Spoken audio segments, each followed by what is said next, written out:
What's going on, guys? Heroes Game here, coming at you guys with the best setup for your road to the show experience.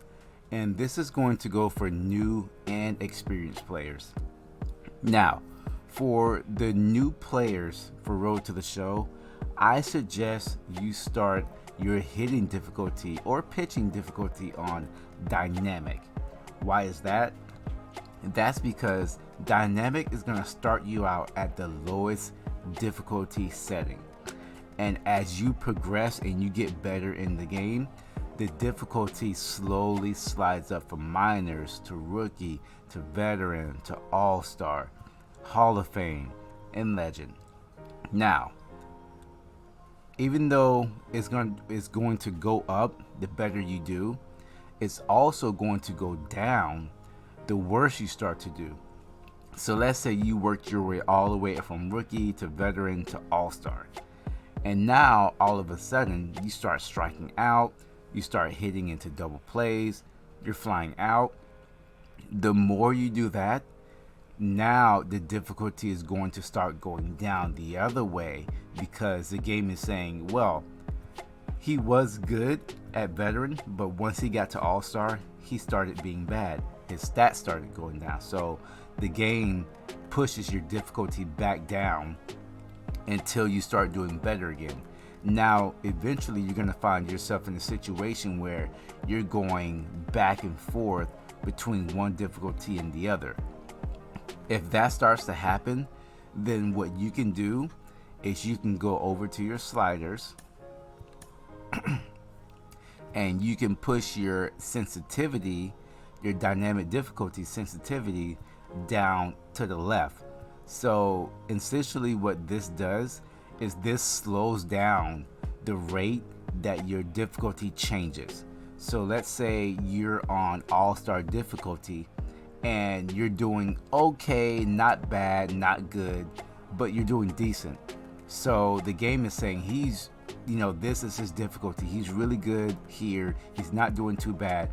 So for the most part, your difficulty is going to stay right there until you just really do really, really awesome or really, really bad for a long period of time. Then it's going to change. So once you get on the difficulty where you're going up and down, then I like to lower this difficulty, because that's essentially your sweet spot with the game. Now let's go back over to your settings, and we're also going to talk about umpire accuracy. Now, I've seen a lot of different gameplays where people are batting and the pitcher throws the ball and it's an obvious ball, but the umpire calls it a strike. Why is that?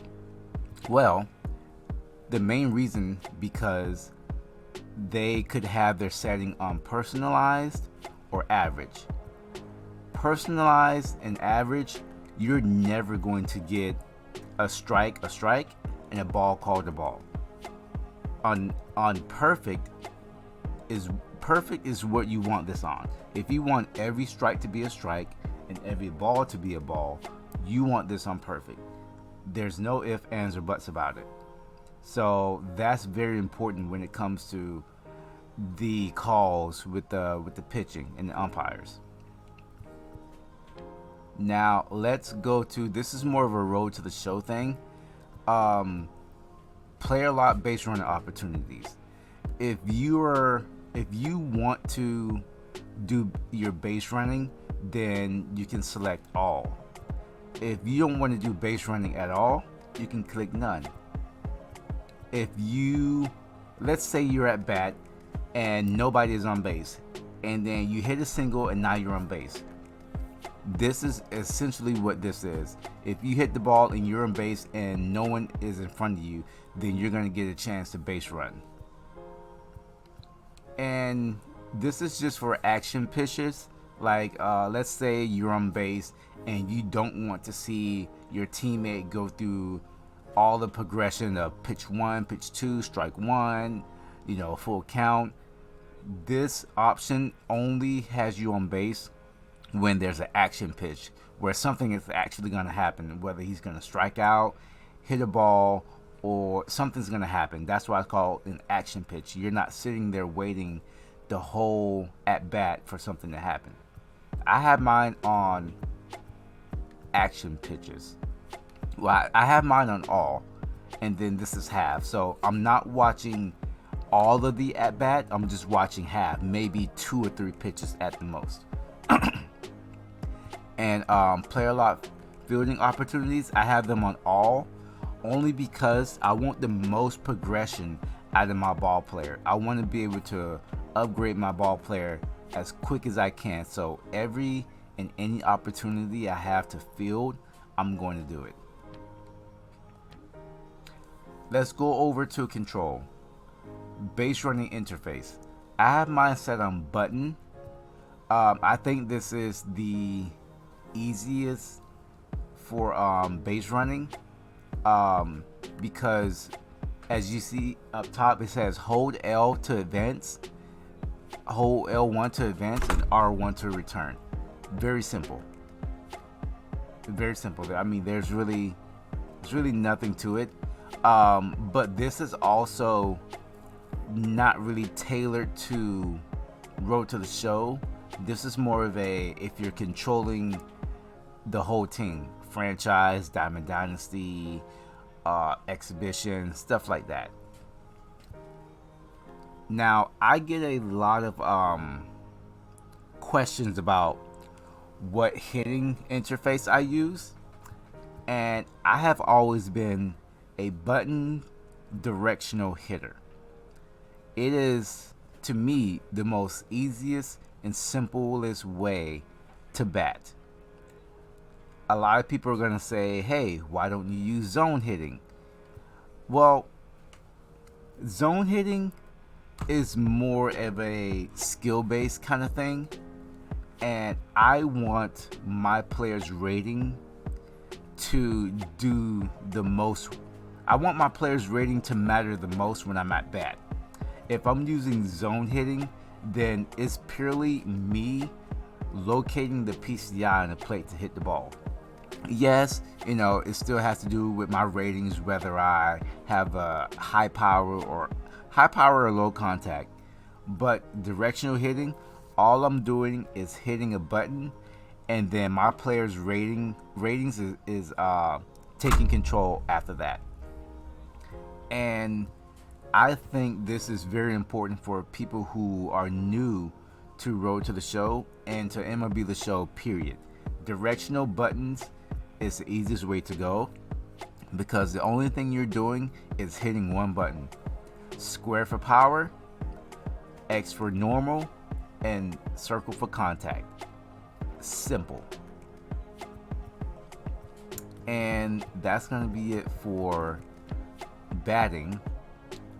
Pitching, I'm not a pitcher, but I use meter. Again, is very simple, is for beginners, and I try pinpoint. It's not really my go-to thing.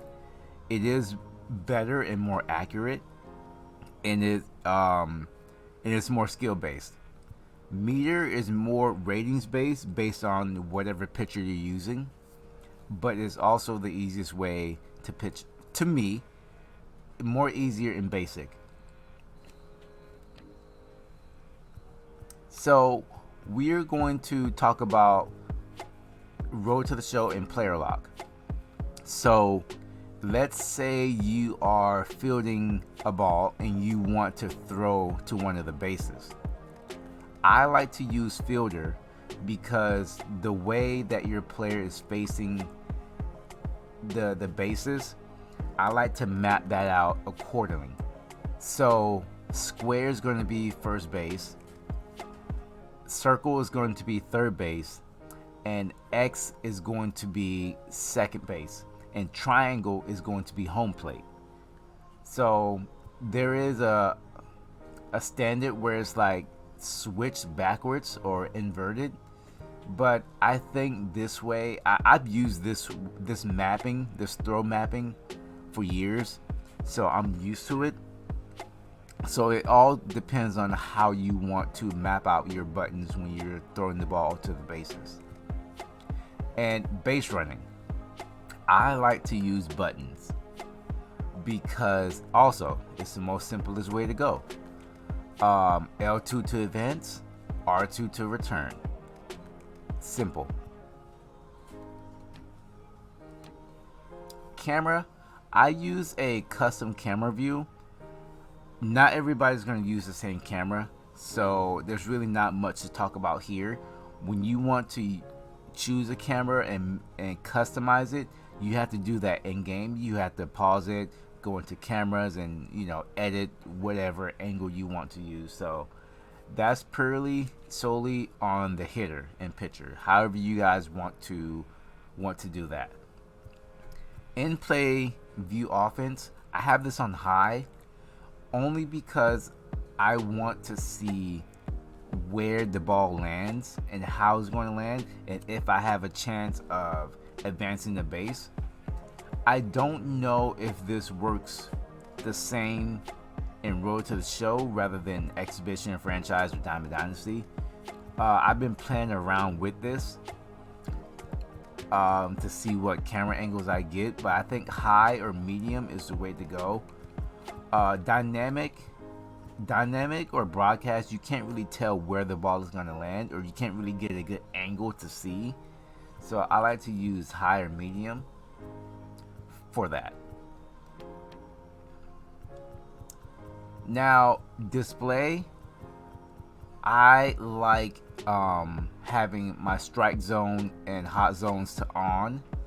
That way, when you're at bat, you can see where your hot and cold zones are relative to when the pitch is coming in. Don't really touch this stuff up here too much.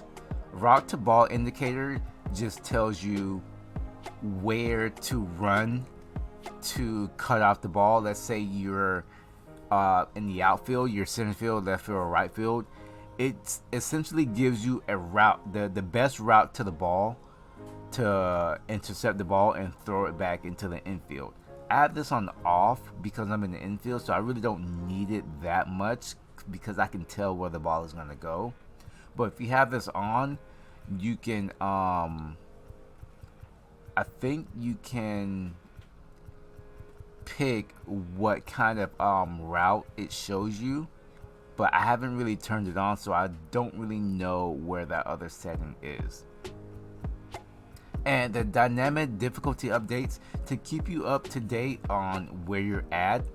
Every time you come to at bat, you can change this to hey, I want an update of what difficulty I'm at when the game starts, or when I hit a new level, or progress. I have mine on I think I have mine on new level, but we're gonna change it to progress so I can see where I'm at almost every time. General, well, I think that is it. So yeah, these settings here is what I like to work with Road to the Show. You guys can play around and see what you like better and adjust accordingly, because sometimes your settings are going to change all the time until you find that sweet spot of what you want to do and how you like to play.